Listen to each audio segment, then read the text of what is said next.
Welcome to Bon Jovi Discussions. Today I have my buddy Jameis. How you doing, buddy? I'm well, Jared. How are you? I'm doing good. Before we start this, you got to show everybody your cool shirt because I love it.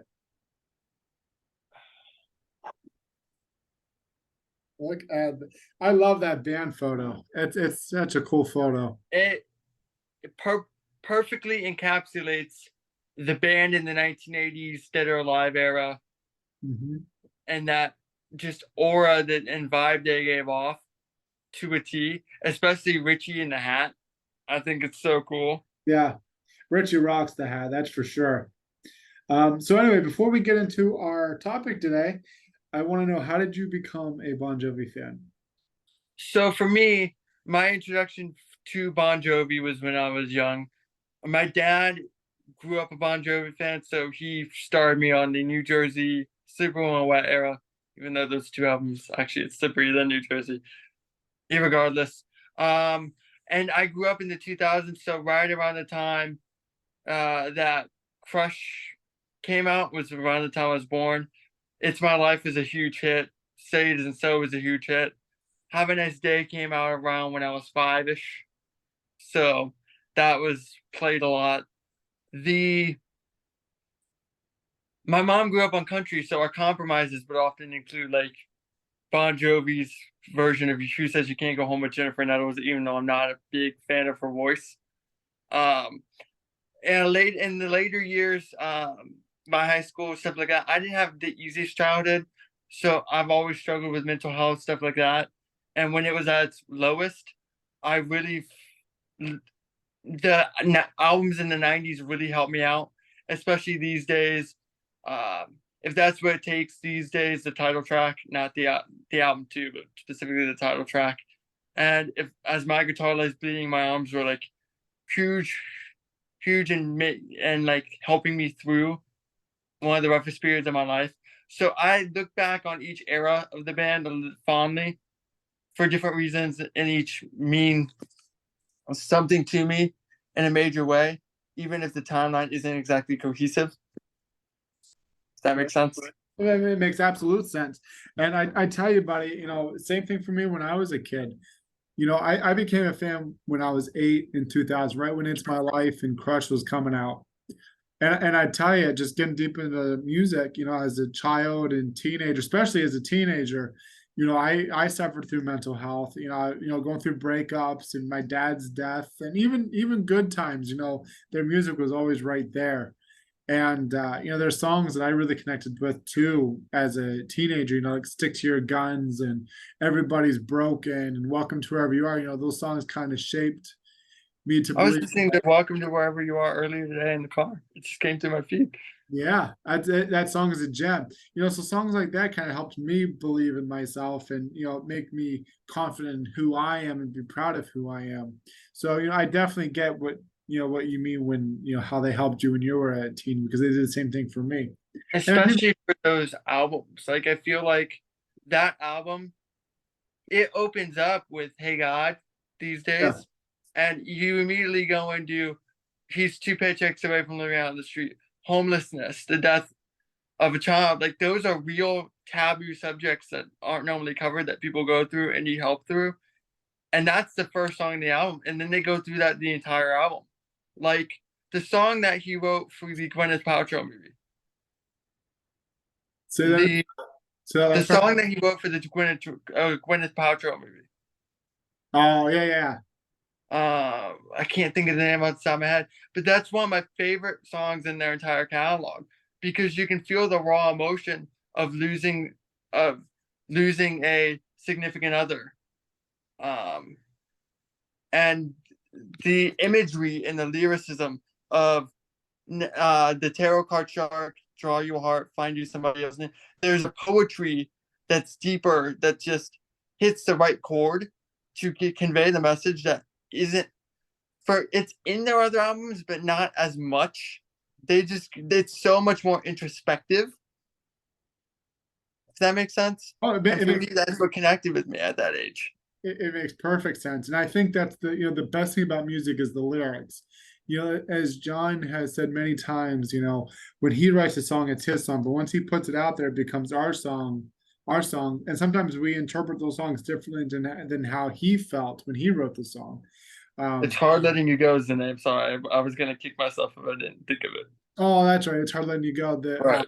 Moonlight and Valentino movie. It was for. Yeah, Yeah. Tremendous song. yeah. It's him and Richie in the studio too. Yeah, it wasn't necessarily for the movie. It was inspired by the movie when John was writing for the album. Right.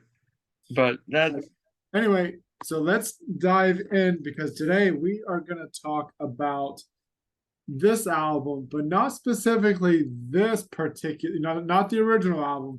We are going to talk about this gem right here. This was a special edition because these days sold so well in Europe. Sadly, it tanked in the US. I blame it on the whole grunge and pop music and rock bands. I think they took from grunge on the album though. What's that?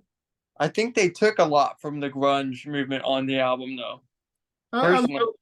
I think with Damned and Hey God they did, but so anyway, this was a special release for Europe because of how well it sold in the US, or I'm sorry, in Europe.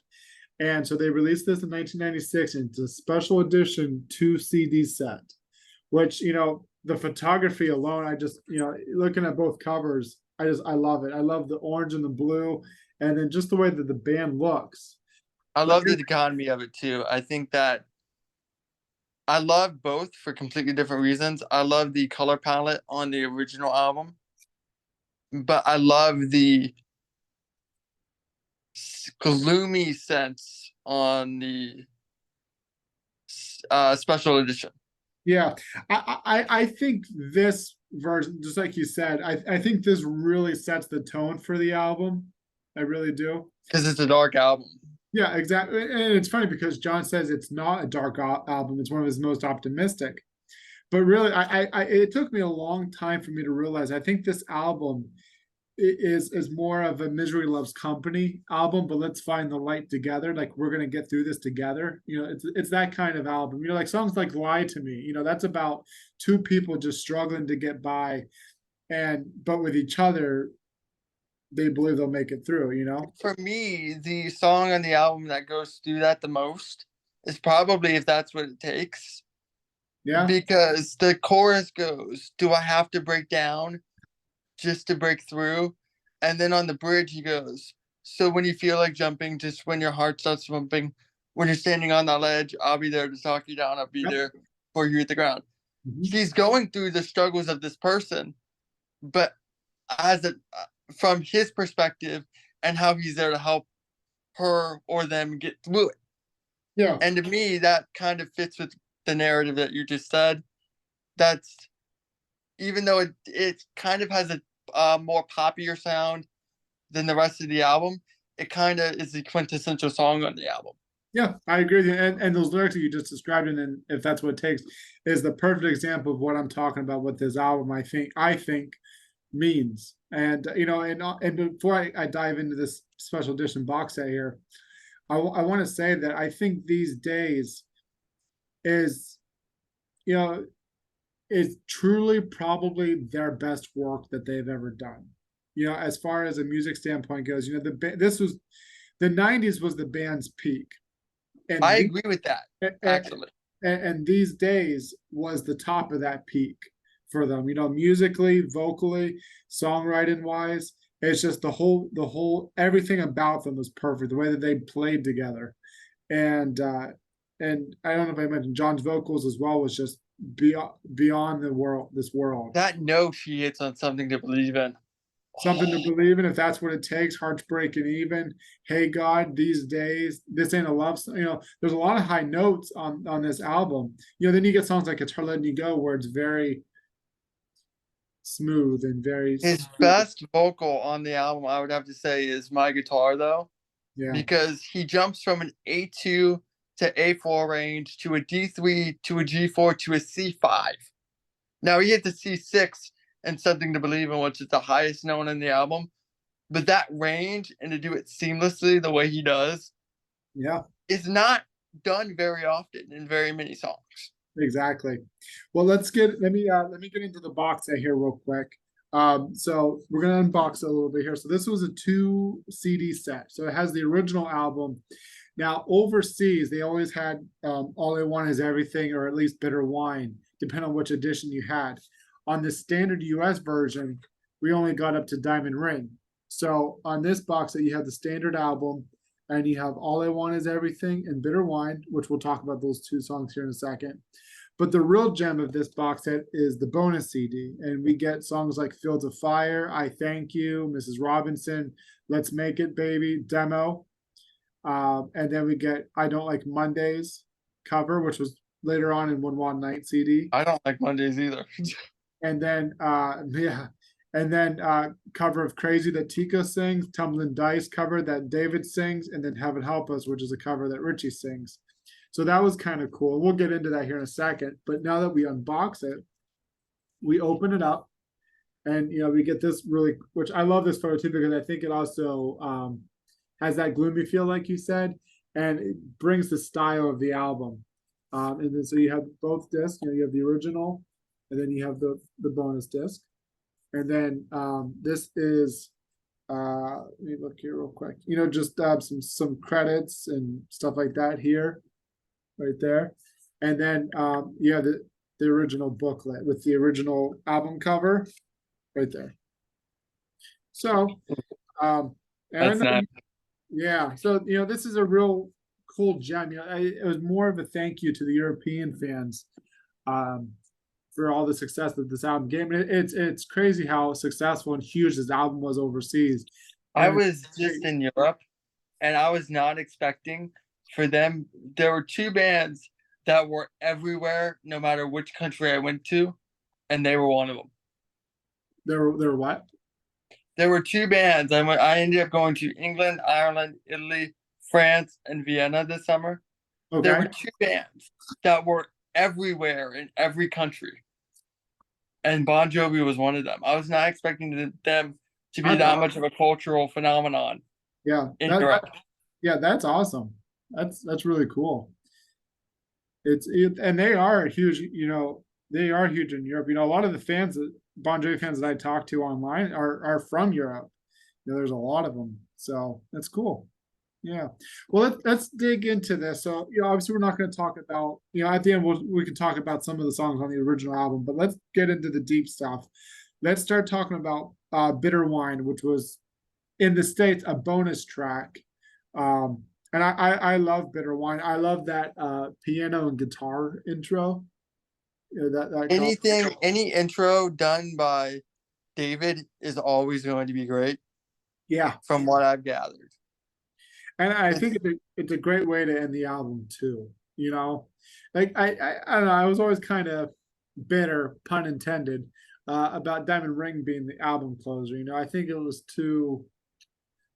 What's the word I'm looking? These days album is a roller coaster. And I just think Diamond Ring was kind of a not the perfect way to end it. So I think Bitter Wine was a great way to end the album. I'm not the biggest fan of Bitter Wine. I love the melody.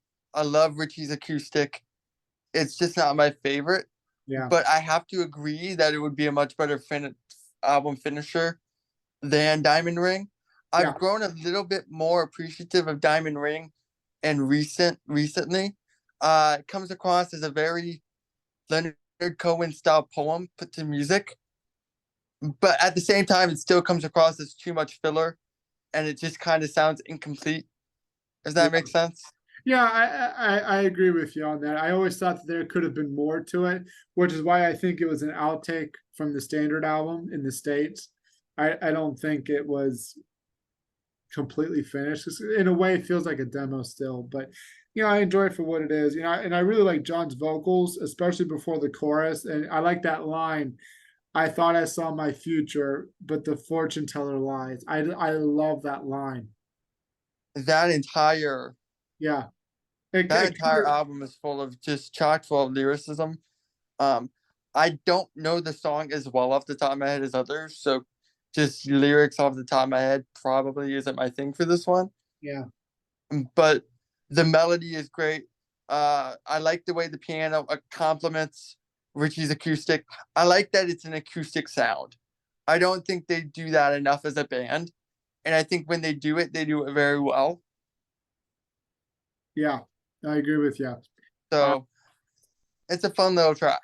yeah, and then the next one is All I Want Is Everything, and what I think, I love how edgy the guitar is. You know, it just makes you want to. Oh, I can't. I love it. The guitar on that song just really stands out for me in that song. I'm looking at my notes from when we were originally going to record this a couple months ago, Yeah, back and in. I have a lot of notes for All I Want Is Everything. If I had to guess, All I Want Was Everything was set to be the second track. I've always thought from when I did hear it for the first time that similar to Hey God lyrically in the syntax and the meaning on the verses, and it starts with kind of a similar heavy riff conflated with more innovative kind of riffs used in the opening of Something for the Pain, but the chorus is more like Something for the Pain. So it kind of fits right in between those two songs on the album. I could Uh, see that. I thought Richie's background vocals were a lot more evident in this track than anything that made the album. Really? And I like that because I love Richie's background vocals. I think they're very powerful on this track. It feels, it does feel a little bit more experimental for Bon Jovi though. But I like the attitude of it. The attitude reminds me of something a little later because the next album is the album with It's My Life, and that's the kind of attitude But and vibe it gives me. I want to back up just for a quick second. I would say Richie's backing vocals are probably the strongest on this album compared to any other album. I mean, with Richie's vocals on Something for the Pain, Lie to Me, those two songs alone are really heavy with Richie's backing vocals. And I think this is probably the most Richie and John combined duo. And On, I would agree. And I think that that's part of the reason it's one of my favorites because Richie's my favorite musician in the band. I love all of them, but he's just my favorite, and that's not a knock on any of the other members, especially John, who's vocally incredible and a great lyricist. But I and this album does feel like you can tell, especially in a song like "It's Hard Letting You Go," you can tell Richie is there more than any other album. But this song, it really just pops to me, and they really just mesh in a way yeah, that it's so much more evident than even the other songs on the album, for the most part. sure. The you know where I've always thought this song would fit best in the catalog? Between songs 8 and 9 on Keep the Faith. Because if you put it right between Woman in Love and Fear, it fits to a T. Yeah, I can see that. Yeah. I Let's know get that's kind of a weird thing to just bring up, but it feels like more of an outtake from that album than this album for me. Um, yeah, but so let's get into the bonus disc. We're gonna start off with Fields of Fire, which I think, well, I would say this is probably one of my favorite outtakes from these days. These days and Bounce are probably those two albums alone. Even New Jersey probably have the best outtakes that they've ever put out for us. New Jersey has a lot of outtakes. Yes. But Fields of Fire, I think it's one of John's best songs vocally. Especially when he sings, Broken Glass. And I love that line too. Right. And Richie's guitar solo too is just phenomenal on that too. He doesn't really have many bad solos. Especially in the 90s when he's at his peak. I also would love the Broken Glass lyric. Yeah. But I love the lyric that follows it.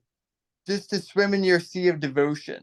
Yeah. It's such incredible imagery to the point he's trying to make, especially what's the word I'm looking as a metaphorically. Oh yeah. And I think it's a great way to lead into the second chance. I love the midnight time lyric. The hero who gets the girl, but if I had my chance, I would save the world. That's their strongest lyrical outtake to me. I think that lyrically is just an incredible song, and I'm not sure why it's not on the album. because it's definitely better. I think it's better than Bitter Wine and Yeah. Diamond Ring, but I don't know exactly where I'd put it on the album. So maybe that's what. See, I would replace, well, I'd say Damned, but Damned also is a good song. It definitely belongs on the album. But Damned is a fun song. That's my most fun song on the album. me personally, I'd probably drop Diamond Ring and put Fields of Fire on there.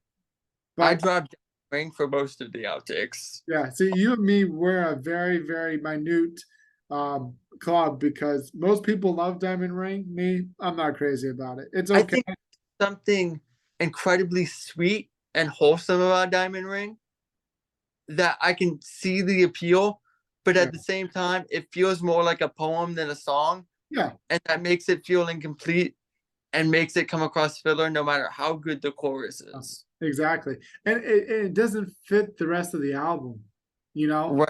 It's like a 180 on the last song of the album. Yeah. It's like, a lot of the album is Pain and Saffron, Misery Loves Company, Let's Find the Light Together. And, then all of a sudden you have like a love song, and, Diamond Ring, Wear It on Your, it just doesn't, like I said earlier, it's a weird way to end the album. It doesn't fit the album, but it's a John and Richie favorite. It's a fan favorite. So you and me, buddy, we stand alone. But Right. I tell you, the New Jersey demo of Diamond Ring, in my opinion, was a lot better. I love that guitar in it, the drums, and I think that's why it made the album these days. I think they wanted it on New Jersey, if I had to guess. There's no spot on Keep the Faith for it. I think they wanted to put it somewhere. So hiding it at the end of the album to get it in the catalog and on a record, yeah, I think was the reason they probably put it there, yeah, because you can tell in the songwriting it's completely different than the rest of the album because it's from a different time period. yeah, yeah, and back to Fields of Fire too. It also sounds a lot like Keep the Faith. Now, obviously, Keep the Faith and These Days A lot recorded, of we're overlap. only we're only 3 years apart. So, but there's a lot of similarities to the Keep the Faith production sound. Um, yeah, but I love Fields of Fire, and I love the way that John and Rich is singing together in the chorus too.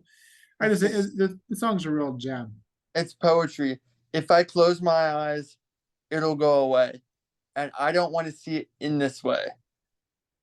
Yeah, It's such a great line.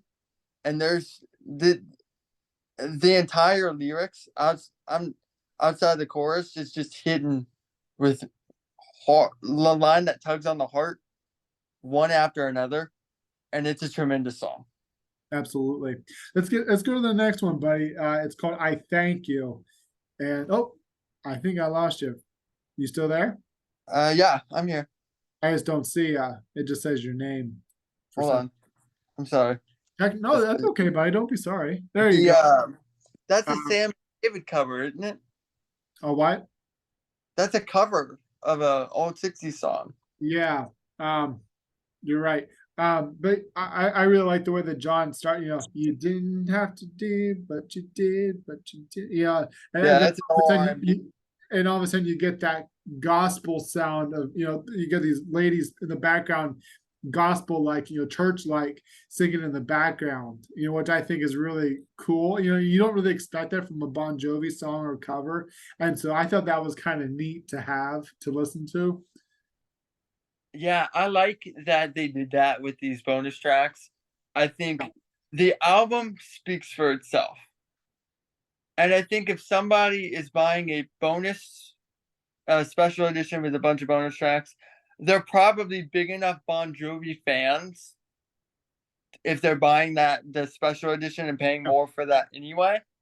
So I think that doing something different that sets the album apart is a bit more of a treat, and a cover of a 60s R&B song with more of a gospel vibe is a treat for the fans. I think that it really allows you to appreciate their range as musicians, as their experiences as musicians, who their inspirations as musicians, and I think it's really cool. I think if I'm buying, I want it to complement the album, not extend the album if I'm buying a special edition, if that makes sense. Yeah, makes sense. Yeah, makes sense.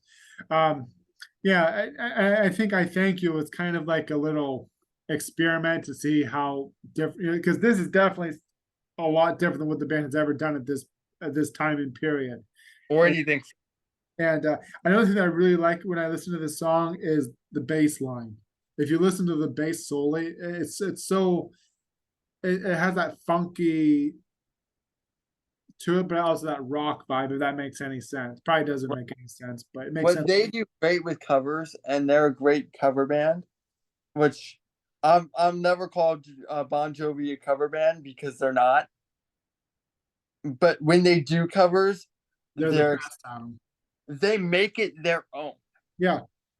And it's funny too because I don't say this because they're my favorite band, but I guarantee probably I could probably even say 100% of every cover that they've ever done is better than the original that they've like that includes Hallelujah, Glad All Over, Pretty Woman, Old Time Rock I, and Roll. I like with Hallelujah.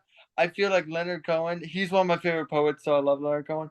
I feel his version is too slow, Yeah, but the first famous version, which was Jeff Buckley, I do prefer to Bon Jovi's. Weirdly enough, okay, yeah, the but their cover is definitely better than Cohen's.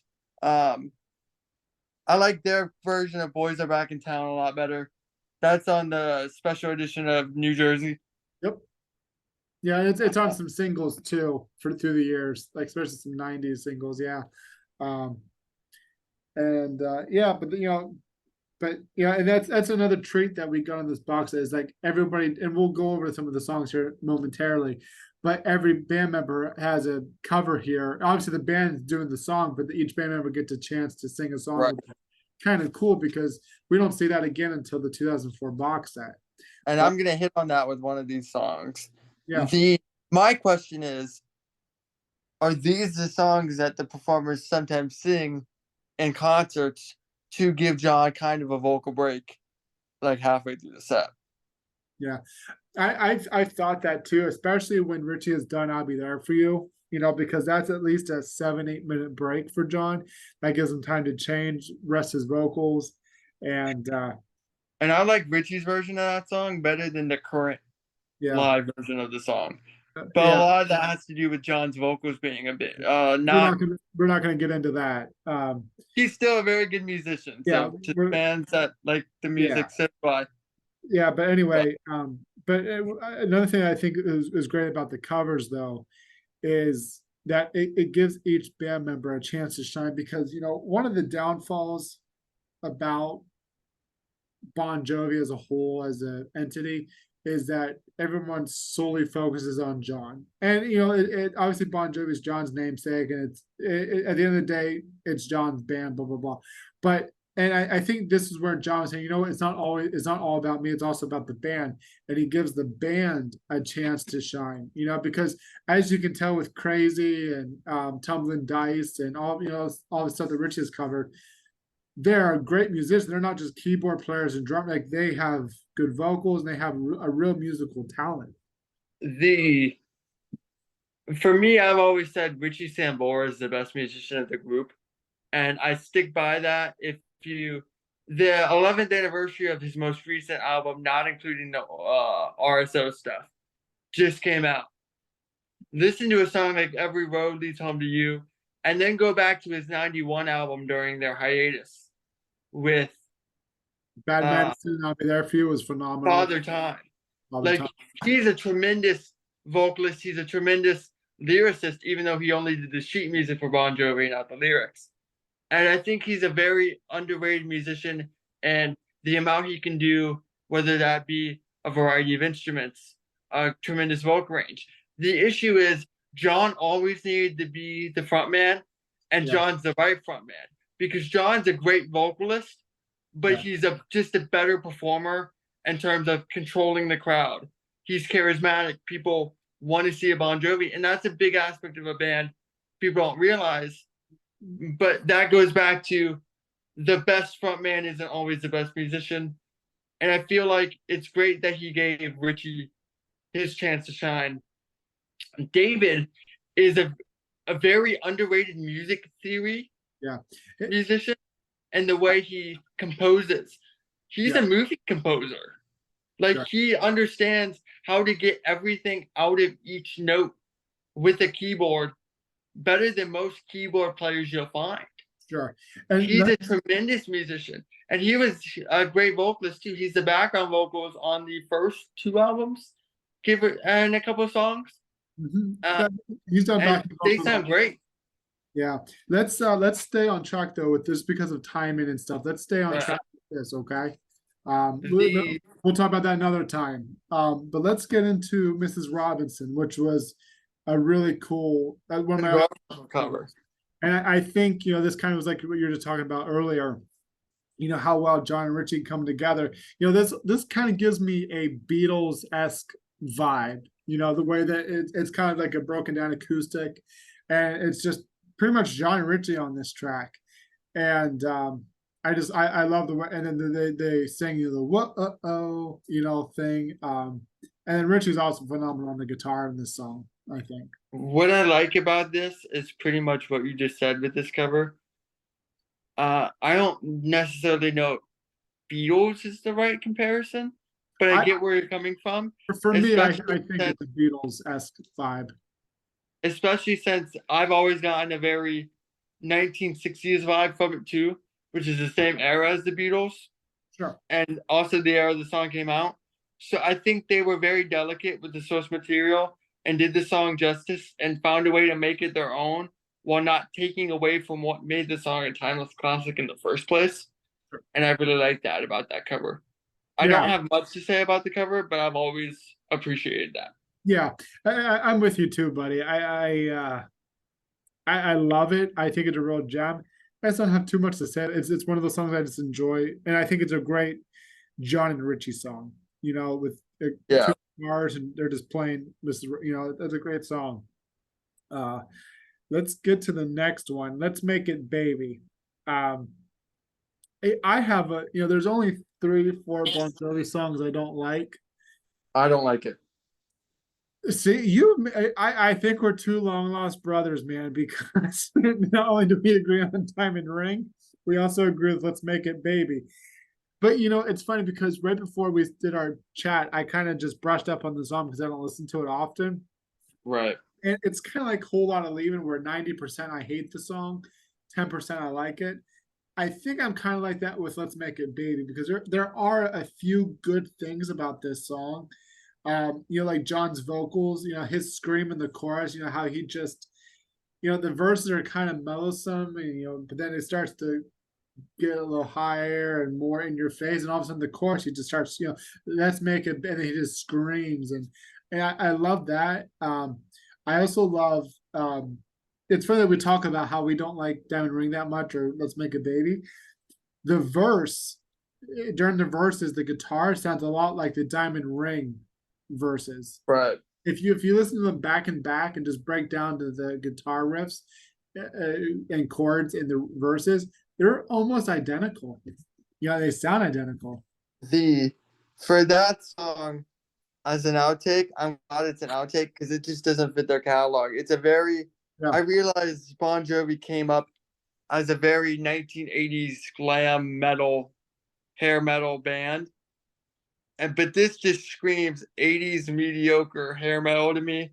Yeah. Like the Motley Crue rap kind of bands that weren't very good, but were like just because they were associated with the Bon Jovis, the Def Leppards, the Aerosmiths. You know what I mean? Yeah.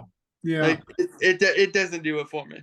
And to be honest with you, I don't know why they put this on. Like I now you got to look back at the period of time. 1996, there wasn't internet yet.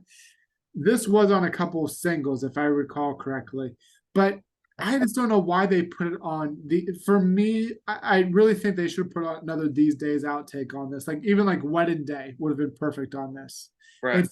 I just don't understand why you put a New Jersey outtake on a These Days box. So it wasn't New Jersey's outtake? What's that? It wasn't New Jersey's outtake? Let's Make It Baby. Yeah. It was on New Jersey. That makes sense that I get an 80s glam metal vibe from it then. Yeah. It still just surprises me how was put on this. I would put Wedding Day to replace. The the most I really like the 2004 box set. I'm gonna touch on that again when we get to the Heaven Help Us. Sure. But there's a lot of outtakes on that in that box set that you could have put on this record, assuming you had them by then. I'm sure there's a couple from Bounce and Crush that of the outtakes on that box set. For the most part, they were already there. You could have replaced any of those, that song with any of those, and I would have preferred it. Yeah. Yeah. The next one is I Don't Like Mondays cover, which features Bob Geldof, and this was a live track. I And like this. and we see this later in the One Wild Night live CD in 2001. And it's funny because a lot of people think of, I Don't Like Mondays as, just me and everyone hates Mondays, but it's, what the actual story is about, right? It's about this young girl who shot at her school, and because she lived across the street, and she just shot some kids going to school. And when she was interviewed at the police station, her reason was, I don't like Mondays. And that's how Bob Geldof wrote the song.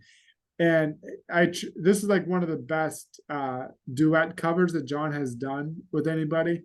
Um, I'll let you talk a little bit about it. Do you know about this song? And I have a small part of my notes, just an asterisk, and it says Wembley. And I know exactly what that means, because this is the song that the Boomtown Rats opened with when they opened Live Aid. Oh, that's right. Yeah, you're right. I forgot about that. Yeah. They do it every time they tour Europe, but doing it with the frontman of the Boomtown Rats at Wembley is really cool, and you can feel the energy that Wembley brings. Oh, And absolutely. what I like about this song more is I think this shows Brian's range as a musician.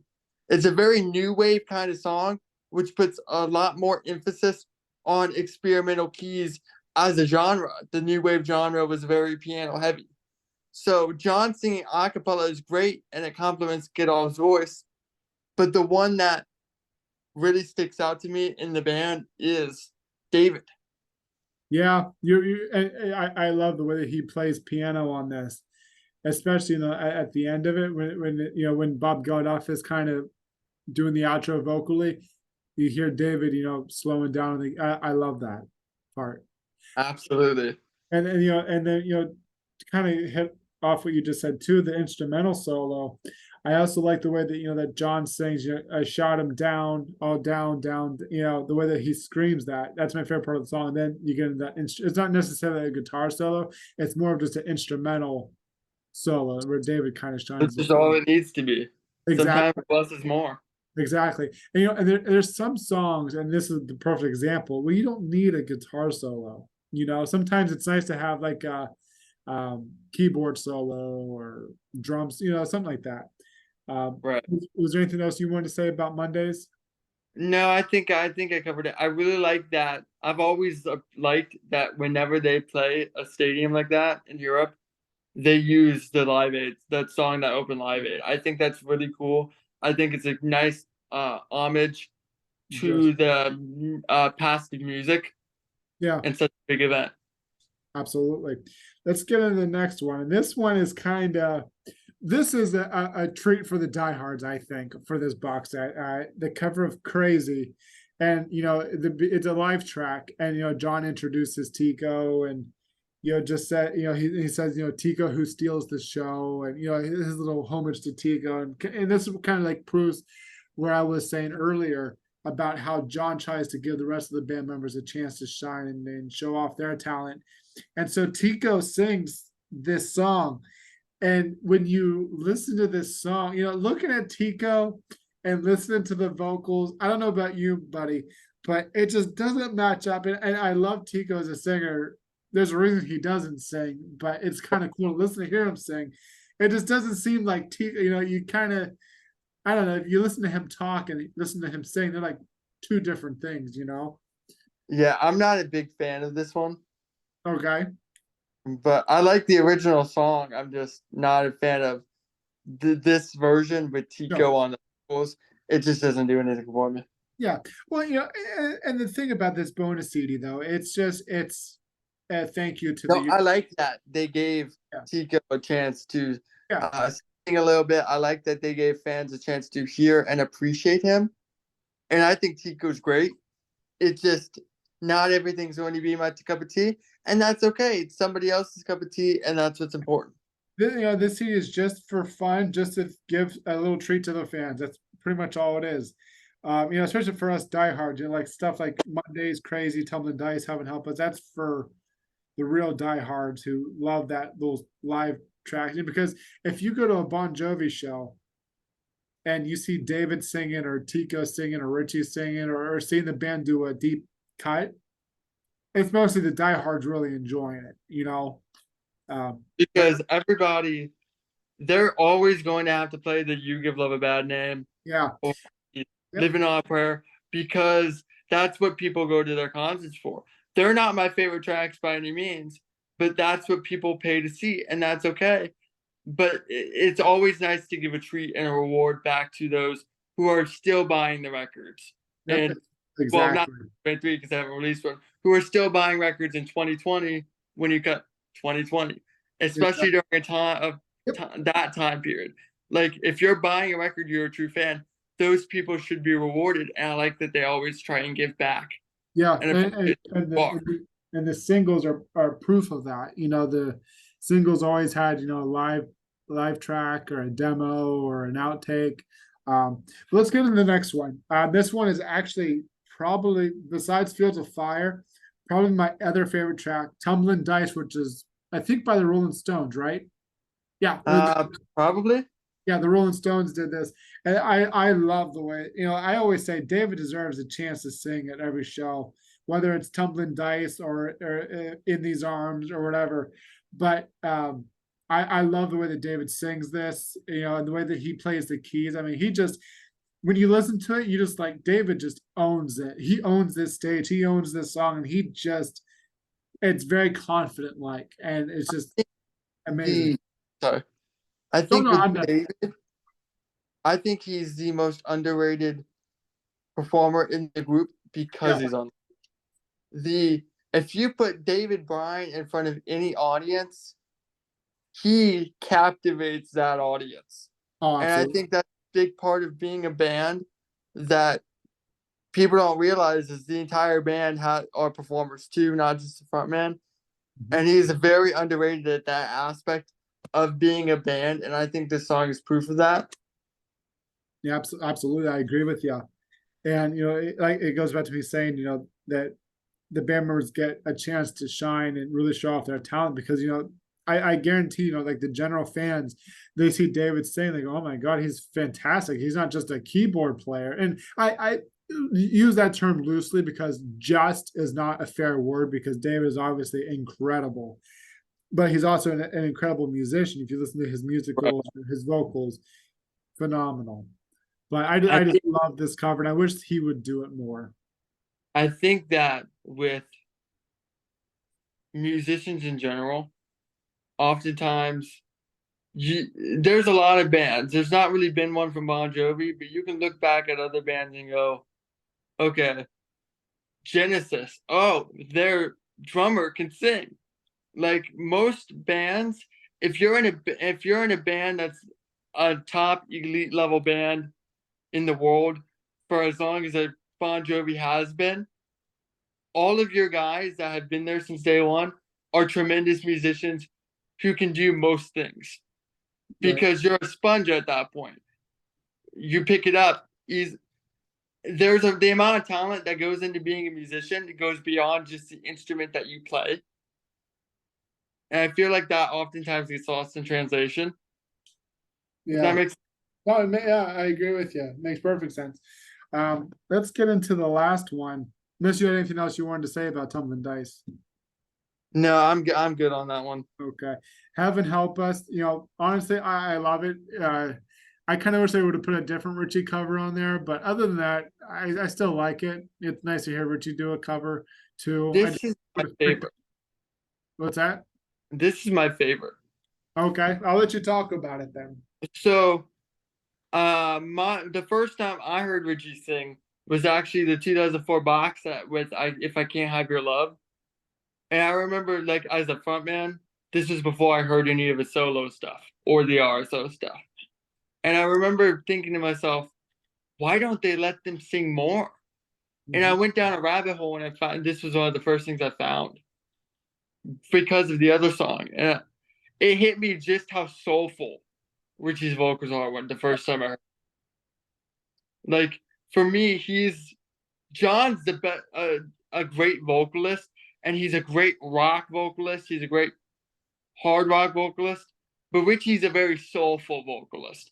You can tell he's using the inflection in his voice to tell a story, and he's always digging deep into his soul and getting everything he can out of it. And it helps that this is very soulful because it's originally a Stevie Wonder song, if I'm not mistaken. The Heaven Help Us. Yes. I didn't say you're right. I'm not 100% on that. Your cover of Stevie Wonder, you got to be soulful. And it Absolutely. really shows just the Richie's vocal variety, how he holds out notes very uniquely, and it's very different, but in the best way possible. Yeah, I agree with him. Did you know If I Can't Have Your Love was an outtake from Stranger in This Town? Is it really? Yeah, so it's not actually a band song. It's That's actually, probably why they let him cut it. yeah, it's a outtake from Stranger, which is surprising to me because If I Can't Have Your Love is probably in the top 5 of his best solo songs. And why The they didn't make the album is beyond me. But My favorite Stranger in This Town song is Father Time, but other than that, that's probably my favorite, but better than any Stranger in This Town song I can think of. yeah, Just out of my head. sure. So before we conclude, I know that it was important to you to kind of talk about the actual album these days itself. So now is a free for all. We can talk about whatever you'd like about these days. What's that? How much time do I have? Let's see. How long have we been? Oh, it doesn't even tell me. See, I'm new to Zoom here, so let's give it 10 minutes. Okay. So for me, I wanted to hit on some production notes. Okay. Like the first thing in my notes is that the studio dialogue. The first words are okay, we ready, just about. And that's the first thing you hear on the album. But they add the studio audio for all of them, for most of the album. The I wonder I've always kind of wondered who made that call, but I really like that. And the other big studio note is I really like that this is one of the only albums where they're rarely in the studio together, but it sounds like they are.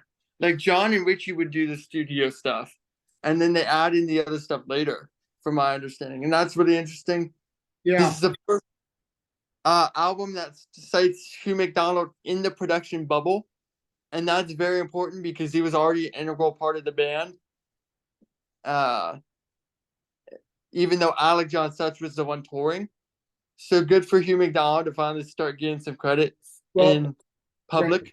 publicly. With These Days, this was the first album after Alec's departure. Alec wasn't had no involvement with These Days. Of course, but I'm saying Hugh McDonald had already been a part of the band, Oh, okay. I'm sorry. Okay.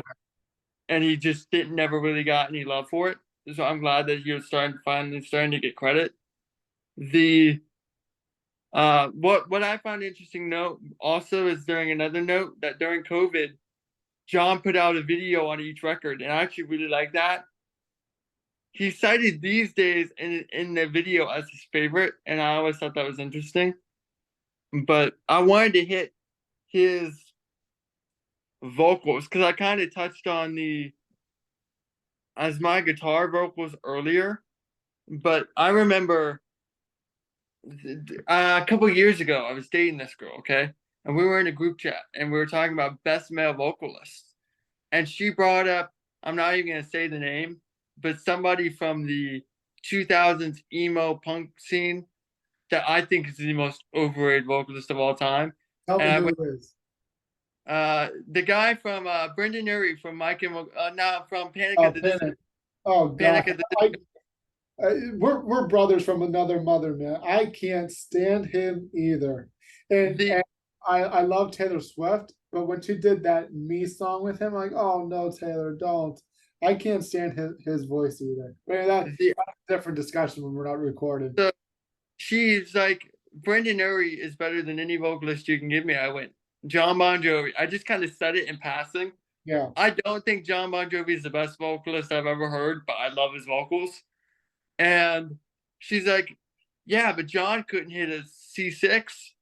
And I just kind of threw out something to believe in, look it up. I didn't even know. And she went, how did you know that off the top of your head? In my head, I'm thinking, it's just because I know that one note is one of the best notes I've ever heard pulled off. And at no point in the album, despite the range, does John feel like he's struggling on any of these notes. And I think that's incredible. The big thing about the vocals, though, is he knows when to cool down on hitting the high notes. Like he goes from the A2 to the C5 on My Guitar, but the very next song on the album is It's Hard Letting You Go. And he goes from, and he stays between a B4 and a G4. There's not much range there, but it doesn't need the range. He doesn't need to blow Exactly. up his voice on every song, especially since that's one of the best vocal songs on the album. It fits the melody to a T. It sets the mood exactly how it needs to be set. It nails the sense of grief in the loss that he was trying to convey, and there's a deeper level of maturity in this track than any other track. So like even though he doesn't show off his range, that doesn't mean the vocals are bad. No, I think his vocal, and I would say It's Hard Letting You Go is probably my second favorite on the album. And like you just said, the vocal range was the perfect range for that song. You needed a more mellowsome type song to really, well, I don't know what I'm trying to say here, but I think it was perfect. Let me ask you, how would you feel if that was the way that they ended that album? I would feel a lot better if they moved Diamond Ring to the middle and ended with It's Hard Letting You Go. Because Yeah. It's Hard Letting You Go provokes a lot of thought. Yeah. And I like things that sit with me and make me think, and I can go back with a different appreciation and a different lens a week later, if that makes sense. Now, what's your absolute favorite song on this album? My favorite song on the album is probably either These Days or My Guitar. Okay. What I love about My Guitar is I didn't realize until doing research a couple months ago what the song was about. For me, I always took it as a mental health song. But once I heard the story of how it was written, I went, oh, it's so obvious. Because it was actually written during a writer's block Yeah. where John had a nightmare, where the two of them walked into a bar and posters celebrating them at the height of their peak in '87 were everywhere, filled every inch of the wall, and they had no material to play. Like no new material to play for these people who want new material. And I think that's the beauty of music. This song comes across as a shattered heart ballad. Yeah. Because I can't write a love song the way I feel today. I can't sing No Song of Hope. I've got nothing to say. I can't fight the feelings burning in my veins. I send this song to you. But he's actually saying he can't write a love song or sing a song of hope because he's struggling coming up with a song. So the music is that it intrinsically has a different meaning to everybody. And I would have never guessed that that was actually the thought process behind the song because Yeah. it doesn't come across that way. The other song story I really like from the album is Hey God, because the song hooks you out of the gate. I think it's perfect. But apparently that was all a Richie concept. Because everybody the two of them were in a limo and at a stoplight made eye contact with the homeless guy. And they realized he's in a cardboard box and they're in a limousine, and they talked about it. What must he be thinking? How did he end up in this spot? And they wrote the track in the back of that limo. Well, And most go ahead. every, Go ahead. and everybody who has ever had any sense of religion or faith at some point questions it because of what they're going through. And I think that really hit the nail on the head with that. And I Yeah. think that song is a very strong, deeper than it sounds song. And I think it's a very underrated Bon Jovi song. I think it's, other than Let It Rock, because Let It Rock is by far the best opener. It's my favorite opener on any album. Um, for me, Hey God, I really relate to. And, it's kind of nice to see the lyrics of that song because we all know that John is have quote unquote heavier Catholic and really takes religion to heart. But even on this album, there's a lot of question, and for me, like I don't want to get into my personal religious views, but you see all the horrors, and this song is so relatable. Not only the song, but even the album.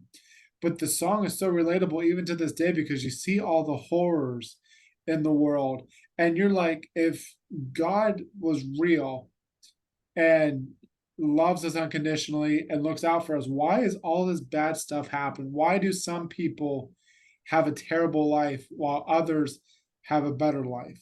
And we all come from the same thing, and we're not going to get into that obviously, but Right. I really love, like, hey God, do you ever think about me? Like, have you forgotten about me? And it's just, I really relate to those lyrics because that's where, when I question my religion a lot, I think of that song. The the other song I want to hit on in detail is These Days, because I think it's among David's best offerings. I love the way Richie's simple riff meshes with more powerful piano, and I think whose collaboration helps. I also like that John doesn't enter until maybe 45 seconds, give or take, I would think. Yeah, The like track, I like that bluesy esque intro to the and then obviously David's in there too, I and think it allows the listener to get solemnly lost within the context of the music.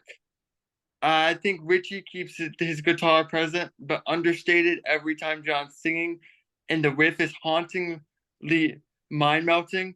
So Richie kind of shows off his best work, even though, other than a solo, he's not as upfront with the guitar. And I think it's very similar to Dry County, where Richie doesn't become obvious until his solo, which is a lot harder and shreddier compared to the rest of the track. You know, I think it plays with the emotions of the listener more, and it's a very 70s music theory kind of Pink Floyd Zeppelin kind of strategy, if that makes sense. sure, And I've always really liked that. And I didn't want to, I wanted to hit on that before we ended, absolutely, because I love that strategy in both that and Dry County, which I think are their two best songs of the 90s. yeah. Um, my absolute favorite on this album, before we conclude, is, and I always praise this song as much as I can, which is why I'm talking about it. Hearts Breaking Even, definitely Oh, tremendous. 100. The way kids died on the last time, Yeah, and the rolls the A on the almost. Oh, yeah. Um, I think it's probably, in a way, I always felt like it was like a sequel to Always, not a direct sequel, but something that was similar, with the same chord progression almost, the vocals, and just the way that it ends. Like even at the end, there's an outro of him saying, "Go on, go, get up, go on and walk out the door. Say you don't need me anymore." With that, so his vocal is so impressive on that track too. and the best part of the second best part is Broken Hearts. You can't call the cops. Yeah, it's the perfect song. Perfect prompt, and Yeah, it's a true statement. It's very deep. That's my favorite lyric on the album. yeah. And Desmond, on previous episode, Desmond Child, who produced who also co-wrote that song, John wrote that line, which I thought was pretty cool to learn that he wrote, broken hearts can't call the cops. Yeah, it's the perfect crime. I'm twisting and turning, the night keeps me yearning, I'm burning alive. Yep. Is right after, Yeah. and it's such a great line too. Yeah. You And can feel the apprehension, the anxious, the tension in what in the story of John trying to convey with the how quickly he hits it. He's over talking over himself. He's talking fast. I think it's such a great subtle detail in that song, and I'm glad you hit on the song because we haven't hit on every song. We didn't hit on "This Ain't a Love Song," "Something for the Pain." Both great songs, but "Hearts Breaking Even" is a must talk about on that album. yeah, So I'm glad you hit on it. yeah, my favorite line too, and the way that and you talked about this a little bit ago. Hey, I cried. Yeah, I lied. Hell, I almost died. I know lyrics heart to heart, but this one always twists me up a little bit. But It's John. It's the way John delivers them. The power in his yeah, delivery. From so what I wanted to say was I love the way that he delivers those lines, because that's what the song is. It's pouring everything that you have left in you, and it's showing your vulnerability to somebody. I And think that's what makes this album so let, special. Is their let vulnerability. me let me finish for a second, please. I'm sorry. It's okay.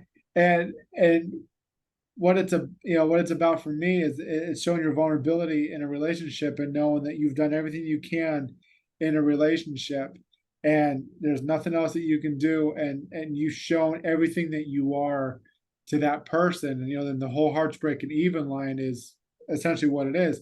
Two hearts leaving. And yeah, that's why I love That's it. tremendous stuff. Yeah. Very So nice. what were you trying to say? No, I'm saying I think that's what makes the album special is the vulnerability. They're so much more vulnerable on the album, and you can feel that in the how it comes out on the track, in the studio, in the lyrics, in the music. Mhm. And I think that's what makes it special. And I think that's what makes it so underappreciated as well. Is Yeah. they had the radio hits. They have the radio hits.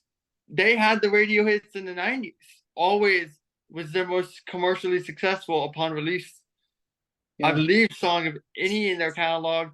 Bed of Roses was a huge hit. People Yeah. act like 90s Bon Jovi didn't have hits. They did. But this album didn't need a hit. No. And I think that's one of the reasons it wasn't so successful because it didn't have that radio hit in America. Because here in America, it's always, that don't bore us, get to the chorus and give us a hook.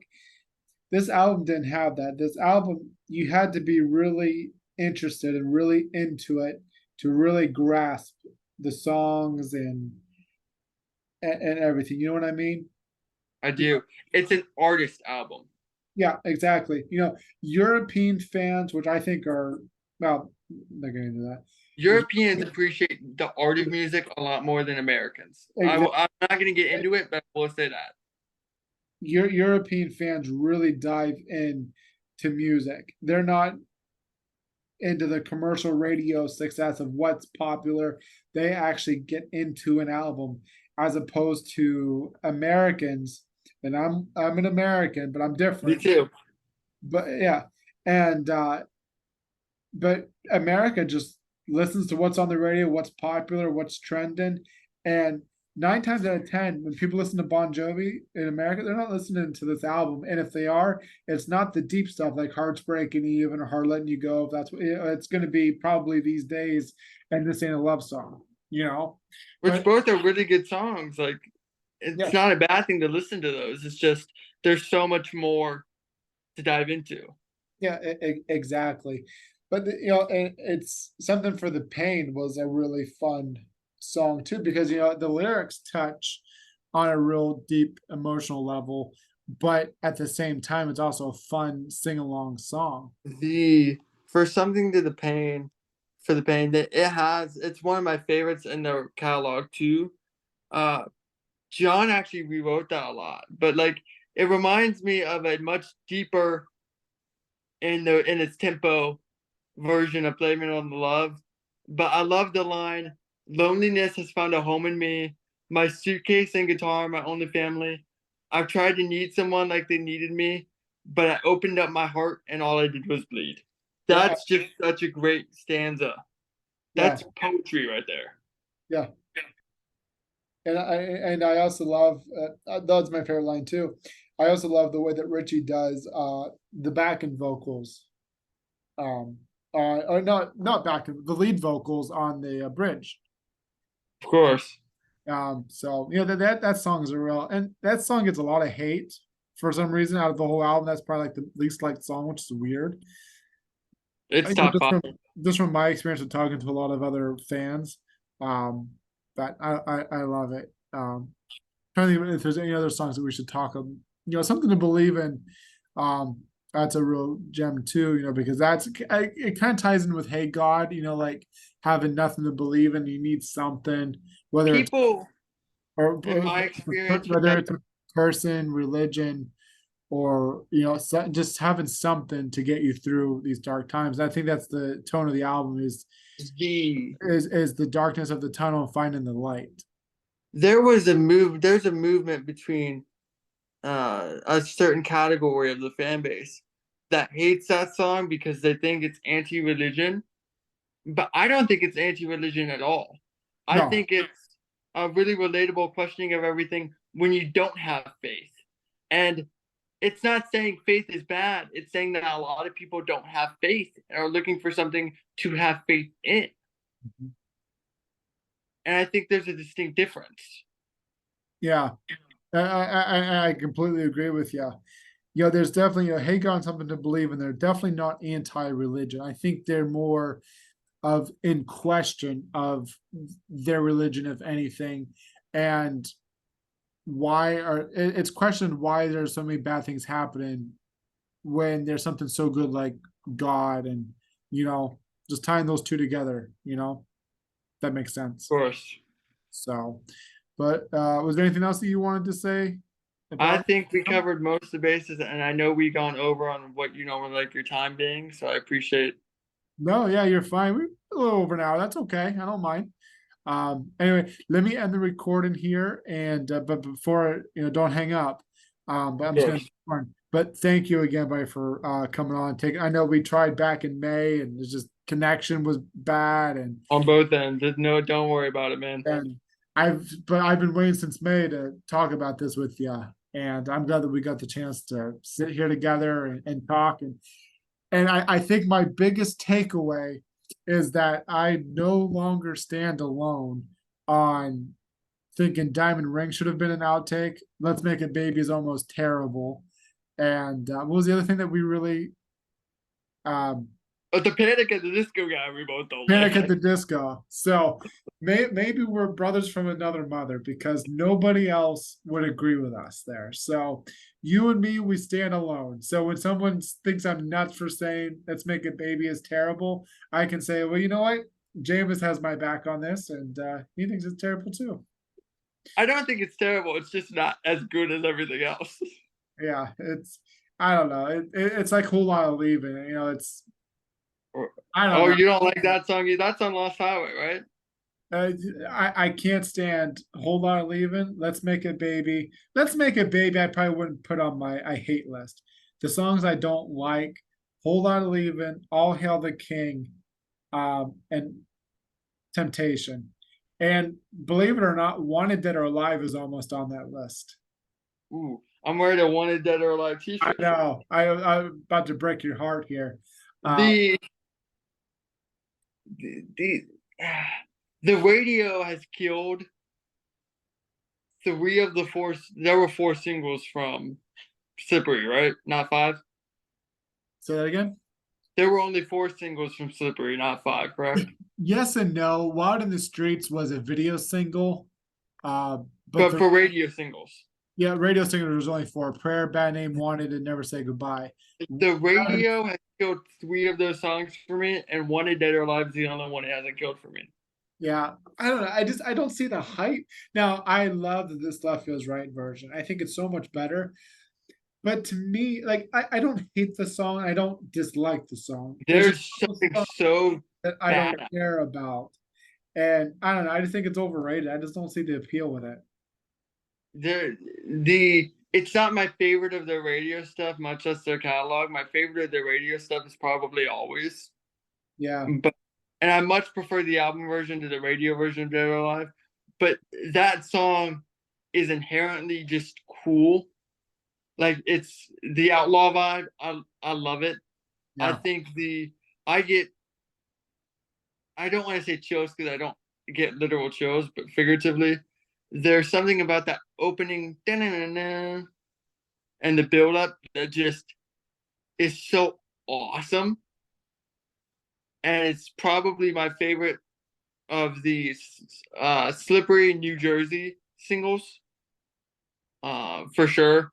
Yeah. Well, The let's end the record. We can kind of talk about that because we're getting kind of of getting course, on time here. But anyway, buddy, thank you for coming on, and I sincerely appreciate you taking the time. Okay, buddy.